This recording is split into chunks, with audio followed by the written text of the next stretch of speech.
Kung mga kasamero e-bike, ito po yung ating latest version ng Go version 3. Ito po ay meron na tayong 1,500 watts. Ayan, kung dati po is 1,000 watts lang po.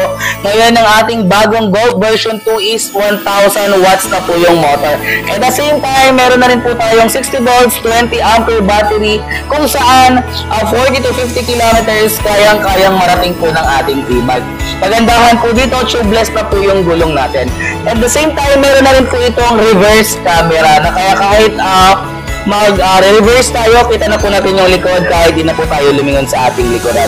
Pagandahan po dito, meron na rin po tayong built-in stereo kung saan meron tayong FM radio, Bluetooth, and then USB port. Ayan.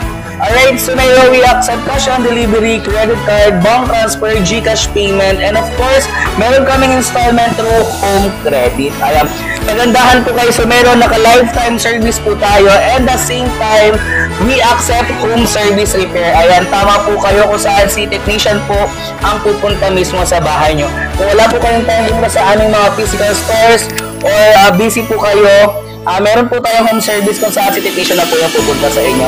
Alright, this time mag-drop by na po kayo sa pinakamalapit na branch near you. Ayan, alright, this time, Somero e-bike,